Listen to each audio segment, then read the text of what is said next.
আজকের লেকচারে আমরা আমাদের সিআরএমকে চ্যাট সিম্পল এআই আমাদের যে চ্যাটবট সেটার সঙ্গে কানেক্ট করব। সো যখন কেউ আমাদের সাথে চ্যাট করবে এবং তারা আমাদেরকে যেই ইনফরমেশনটা দিবে তার সমস্ত ইনফরমেশন কিন্তু হাবস্পটে অ্যাড করা হবে। আপনি এই একই কাজ কিন্তু জোহো পাইপ ড্রাইভের সাথেও করতে পারেন, তবে আমি এখানে হাবস্পট অ্যাকাউন্ট ব্যবহার করতেছি। সো জোহো এবং পাইপ ড্রাইভের যেই প্রক্রিয়া সেটাও কিন্তু একই। সো এক্ষেত্রে আপনাকে শুধু কানেক্টে ক্লিক করতে হবে এবং এটা কিন্তু আপনাকে একটা অথরাইজেশন যেই পেজ সেখানে কিন্তু নিয়ে যাবে। সো সেখানে আপনি আপনার যেই ব্যবহার করা সিআরএম সেটা আপনি সিলেক্ট করেন অ্যান্ড এটাকে জাস্ট কানেক্ট করেন। হাবস্পটে আমি এটা যেভাবে করব সেটা আমি আপনাদেরকে এখানে দেখাচ্ছি। জোহো এবং পেপ ড্রাইভের সাথেও কিন্তু একইভাবে আপনি কানেক্ট করতে পারবেন। সো এখানে কানেক্টে ক্লিক করবেন, দেন আপনার যে অ্যাকাউন্ট সেটা সিলেক্ট করবেন। আমি এখানে চুজ অ্যাকাউন্টে ক্লিক করব, তারপর আমি অ্যাগ্রি অ্যান্ড কানেক্ট অ্যাপ এখানে ক্লিক করব। সো জাস্ট এতটুকুই। এখানে কিন্তু আমাদের যে সিআরএম সেটা কিন্তু কানেক্ট হয়ে গিয়েছে অ্যান্ড আমরা একটু রিফ্রেশ করি। সো দেখেন আমাদের যে কানেক্টেড সেটা কিন্তু হয়ে গেছে।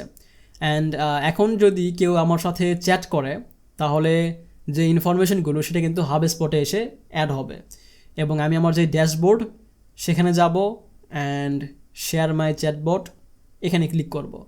অ্যান্ড এটা কিন্তু আমার চ্যাটবটের লিঙ্ক। হাই, এটি আমাদের সিআরএম এখন। অ্যান্ড কন্ট্যাক্টসে গিয়ে দেখেন এটা কিন্তু মাত্র 2টি কন্ট্যাক্ট এখানে রয়েছে। এখন আমাকে আমার নাম এবং ইমেল যে অ্যাড্রেস সেটা আমাকে এখানে অ্যাড করতে হবে। দেন আমি এখানে সাবমিটে ক্লিক করব, তাহলে এখানে আরও কিছু যে ইনফরমেশন সেটা আমাকে দিতে হবে। সো যাই হোক, আমি দেখি আমাদের হাবস্পটে যে ডেটাগুলো সেটা অ্যাড হয়েছে কি না। সো এখানে আমি একটু রিফ্রেশ করি। দেখুন এখানে আমাদের gmail.com যেটা সেই কিন্তু কন্ট্যাক্টই অ্যাড করা হয়েছে, যেটা আমি এখানে ডেটাটা সাবমিট করেছি। হোয়াট ইজ ইউর ওয়েবসাইট, এটা কিন্তু এখন চলতে থাকবে। So just wait a minute. And আমার মনে হয় আমি একটু ভুল করেছি, আমি GPT-4 সিলেক্ট করেছি। সো এখন আমি এখানে একটি মিটিং কিন্তু বুক করতে পারবো। ওকে, আমরা কিন্তু এখানে ইমেইল যেটা সেটা দিয়েছি এবং এবার আমরা আমাদের যে সিআরএম এখানে গিয়ে আমরা কিন্তু রিফ্রেশ করব। সো এক্ষেত্রে আমাদের কিন্তু ডাটা এখানে দেখা যাচ্ছে, মিটিং আমাদের বুক হয়েছে এবং এখন কিন্তু এটি দেখি কি প্রশ্ন করে।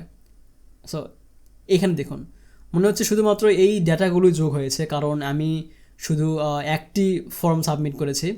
যদি আমি চাইতাম আরও তথ্য এখানে দেওয়ার জন্য বা দিতে, তাহলে আমাদের যে চ্যাটবট সেটা কিন্তু আরও তথ্য এখানে চাইতে পারতো এবং এভাবে কিন্তু আমাদের যে হাবস্পট সেটা কিন্তু ইন্টিগ্রেট করতে করা হবে এবং এভাবেই কিন্তু আমরা যেই হাবস্পট ইন্টিগ্রেট সেটা আমরা করতে পারবো। অ্যান্ড জোহো পেপ ড্রাইভের মতো যে অন্যান্য আরও ইন্টিগ্রেশন রয়েছে সেটাও সেম। তবে জেপারের সাথে আপনি কিন্তু এখানে ডিরেক্টলি কানেক্ট করতে পারবেন না। এক্ষেত্রে আপনাকে HTML স্নিপেট ব্যবহার করতে হবে এবং এপিআই দিয়ে আপনার যে চ্যাটবট সেটাকে জেপারের সাথে অথেন্টিকেট করতে হবে। সো আপনি কি এপিআই জেনারেট করতে পারেন? যদি আপনি জেপার ব্যবহার করতে জানেন তাহলে আপনি HTML স্নিপেট ব্যবহার করে আরও অন্যান্য যে কানেকশন সেটার জন্য জেপার আপনি ব্যবহার করতে পারেন। সো এইটুকুই ছিল আজকের লেকচার, অ্যান্ড পরের লেকচারে দেখা হচ্ছে।